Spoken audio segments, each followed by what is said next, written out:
At some level, I mean, there's a serious movie going on here, but we are trying to do a very stylized movie. This is a right-wing group of empty-headed, beautiful people doing exactly what they're told to do. Everyone fights, no one quits. This is a war picture. All hell's broken loose and there's nothing you can do about it. Fight or die. We were inspired by the posters and by the slogans and even by the philosophy of the Second World War. You kill anything that has more than 2 legs, you get me? We get you, sir! It obviously is a film that has its tongue in its cheek, that's trying to undercut the very society that it's portraying. Would you like to know more? I just had in mind this is Sandra Dee and Troy Donahue go to outer space and fight giant bugs and become Nazis.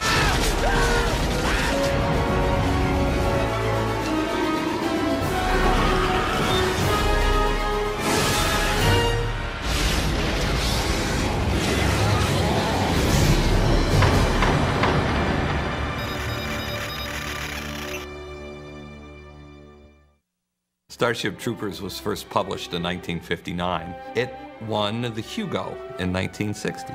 And it also caused quite a bit of controversy, quite a bit of stir. It concerns a lot of the things globally, problems that we face today. Rising militarism, rising fascism, the loss of individuality. People just didn't write these books back in 1959. Robert Heinlein was born in Butler, Missouri in 1907 and was always fascinated with the Navy and with engineering and with military tactics. Although he's now most famous for Starship Troopers, particularly because of the controversy the film adaptation of that novel caused. Before that, he was probably best known as the author of Stranger in a Strange Land, which was written in 1961, and that became an instant classic for the so-called counterculture of the late 60s. So he was a very influential and very groundbreaking figure in his own way in science fiction. I read Starship Troopers when I was 12 years old and thought it was marvelous. And I think that memory stayed with me as I grew up and entered the movie business. And I always thought it would be a neat movie, as a lot of people did, I think. And I had been playing around with an idea which I think was pretty much inspired by Starship Troopers. And it was sort of a teenage love triangle set in a future war setting. I liked the idea of the melodrama, and I wanted to do a war movie that was sort of a throwback to the gung-ho propaganda movies of the 40s and the 50s. John Davison, as a good producer, checked into the rights. And we figured, well, here's this classic book that it's been ripped off by everybody from Jim Cameron to the Japanese. And, somebody must have owned it. Somebody must have bought it over the years. And surprisingly, the rights were available, which was a complete shock. So suddenly I found myself in a kind of a scary position of adapting this book that I loved, and a book that is considered by many a classic. The challenge was to try to keep the sort of the philosophy and the intent of Heinlein, but also to move it into essentially an action movie as opposed to a philosophical treatise about why democracy won't work and why fascism or some form of neo-fascism would be more desirable. The first thing that I heard about it was from Ed Neumeyer, who told me very vaguely the story about young people going to fight giant bugs. And that seemed a little bit a strange idea, but it was attractive because it was kind of a childhood dream, It was different, and of course it gave me the opportunity, which I thought was extremely important for me, to work with Phil Tippett. What I really wanted to do was make a movie that seemed on one hand to say, let's just go and kill a bunch of fucking bugs, man, it's gonna be great. But on the other hand, at the very end of it, I wanted to say, look at yourself in the mirror and look at what you become when you do this. I just wanted to make that sort of statement. It was based on the assumption that what happens if Hitler would have won? How would the world look like?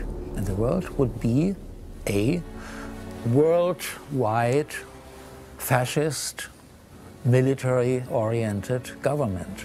Well, we tried to use everything from the book that we could, but the problem was there wasn't enough in the book to make a film.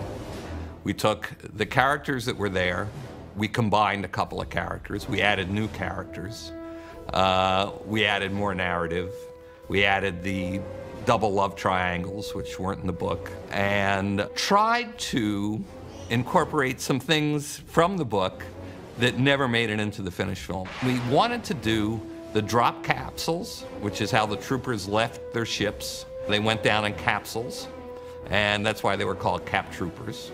And we wanted to preserve the on the bounce. You could propel yourself up into the air, you know, and fly hundreds of yards and come down. We wanted to do that, and we wanted to have the power armor.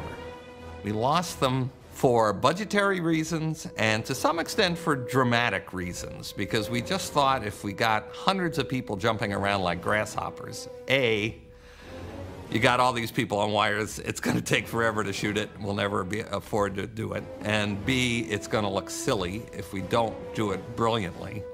And also, if you have all these people hovering up in the air, you know, why aren't they just shooting down on the bugs and hovering up in the air, you know? So it reduced the jeopardy element. 1, 2, 3.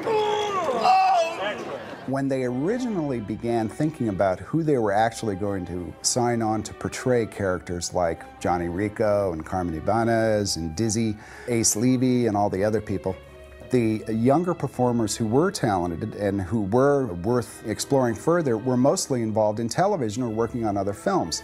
I felt that it was important to have these young people really young, so that the innocence would be there in the beginning and you would not already feel that it was a cheat. And so I had to choose actors that were more in their early 20s than in the late 20s or say early 30s.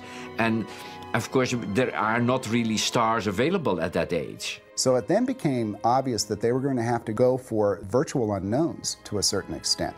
People with some kind of experience that they felt would fill the shoes of the characters and, more importantly, live up to Paul's inner visualization of those characters. We tried to find people that were resembling a proto-fascist ideal. I'll go for that. And we felt that it was interesting to really make the audience feel that this society is kind of self-discriminatory by saying, okay, the good people are the beautiful people. They're perfect, they look like they belong on a Southern California beach at high summer sometime, and they seem to be vacuous. 35%, very nice. And this is all Paul's kind of subversive and hidden way of just pushing his own agenda, what he's trying to, you know, comment on the social conditions of this futuristic world that's going on. First thing Fleet Academy looks at is your math scores. Wish me luck. The script called for a generation of young, beautiful-looking actors and actresses. Every sort of young actor in Hollywood had at one point done a couple of episodes of Melrose Place. So it was sort of a good-looking, young Melrose Place kind of cast. People used to call it Melrose Space when we were making it. But that was kind of cool to me. I thought, you know, that's all right. Look at him. You ever seen anybody so pleased with himself? I think I definitely looked like the right role. I think when I went in there and I spoke with him, we developed a good relationship, and it was fun. When I first went in, I went into Ed Neumeyer's room, and I grabbed the rifle that he had, and I kicked it up, and I did a couple twists with it and twirls that I'd done in drill team when I was in military school. And they just got a kick out of that. And then I talked about my military background and family and my beliefs. I'll take it. Till I get killed or you find someone better. This was my first real big film, and it was an amazing experience. My dad had to help me pack. Suddenly he's afraid he's never going to see me again or something. I think it's, you know, about people and their values and this and that and love and all of that. And then the war. Who's next? Sir! Recruit Flores reporting for duty, sir. They initially wanted me to read for Carmen. And I just, when I read the script, I said, wait a minute, this is all wrong here. I can't see these words coming out of my mouth. This is just not right. And then I see, you know, Dizzy's character as I'm reading it, and I'm just like, wait, I should be going out for this. You want to flip 6-3 whole play and you could score. I just think I'm more the tomboy. She came in, she wanted to play the role. Paul cast her instantly, and we never called her back for anything. Looks like I'm your girl, sir. It's school kids. They're just coming out of school, and people that age, and they're 17s, whatever, they don't have a strong personality yet. You need the young generation to fight, to kill, and not to think. That's why it's cast that way, that it's not about strong personalities, which they have to lose. It's people with a surface, but you cannot see behind the surface. I think it is meant to be a bit of an artificial movie. That's why I like the casting for the movie. That's why I like the artificial. I mean, the